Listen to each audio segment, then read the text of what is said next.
আছে। এখন আমি ধনিয়া পাতা দিয়ে দিব। আর ধনিয়া পাতা দিলে তো ফ্লেভারটা অনেক ভালো আসে আর খেতেও অনেক ভালো লাগে।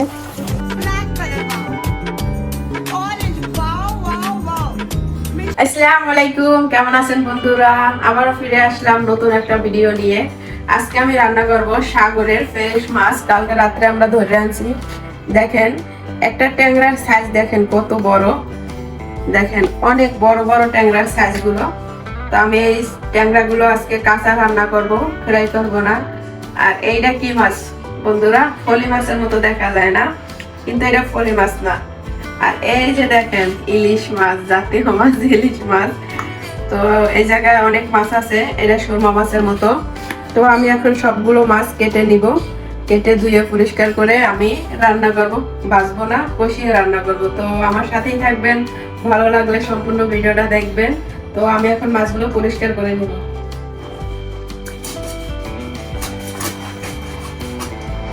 মাছটা ফ্রেশ।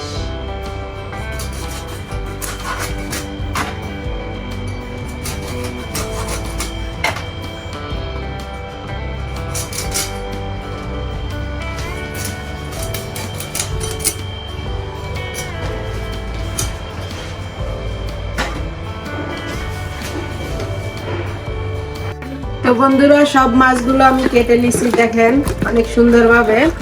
আর মাছগুলো কি ফ্রেশ, দেখেন হাতের ভিতরে রক্ত, পুরো মাছের রক্ত।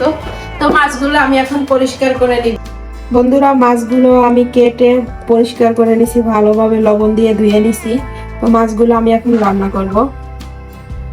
আর মাছ রান্না করার জন্য আমি একটা কড়াই বসিয়ে দিছি। এখন দিয়ে দিব পরিমাণ মতো তেল। মশলাটা কষিয়ে তারপর মাছ দিব। পরিমাণ মতো তেল দিয়ে দিলাম। আর দিয়ে দেবো পেঁয়াজ কুচি পরিমাণ মতো। আর দিয়ে দেবো কাঁচামরিচ। দিয়ে দেবো স্বাদ মতো লবণ।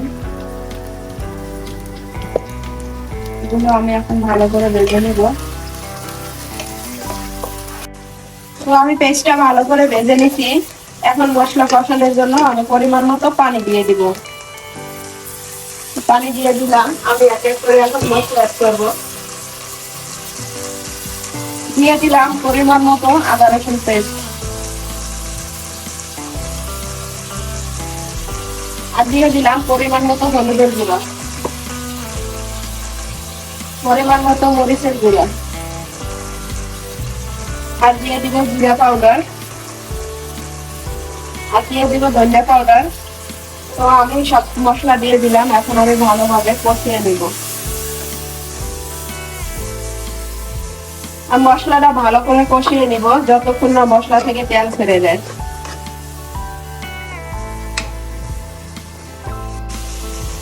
দেখেন বন্ধুরা আর মশলাগুলো ভালোভাবে কষিয়ে নিছি, মশলা থেকে তেল ছেড়ে দিচ্ছে।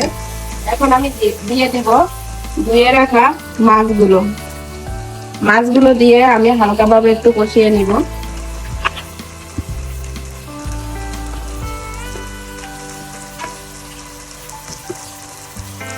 সব মাছগুলো দিয়ে দিলাম। এখন আমি হালকাভাবে লাড়া দিয়ে দিব যাতে মাছগুলো না ভাঙে।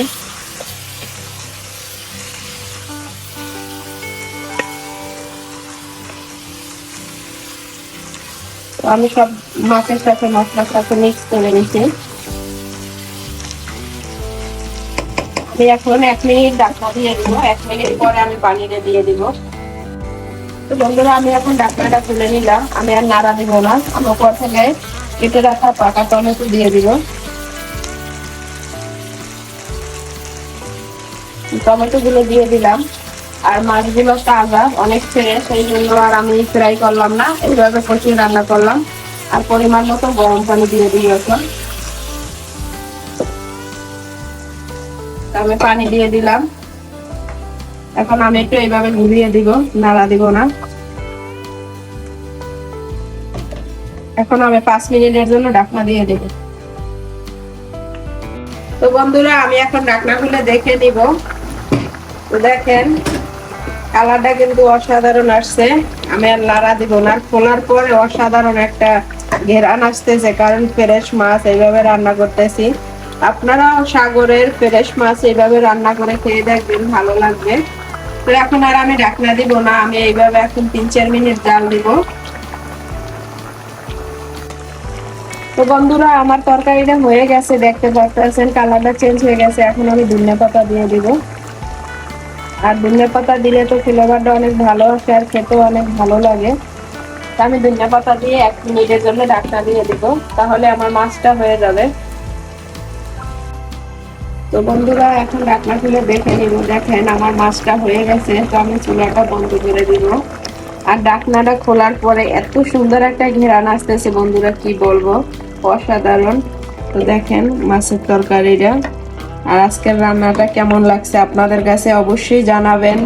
আর এইভাবে শীতের সময় রান্না করে খেয়ে দেখবেন, অনেক ভালো লাগবে। তো আজকে এই পর্যন্তই, আবারও দেখা হবে নতুন কোনো ভিডিও নিয়ে। সবাই ভালো থাকবেন, সুস্থ থাকবেন। আর ভালো লাগলে অবশ্যই আমার চ্যানেলটা সাবস্ক্রাইব করবেন।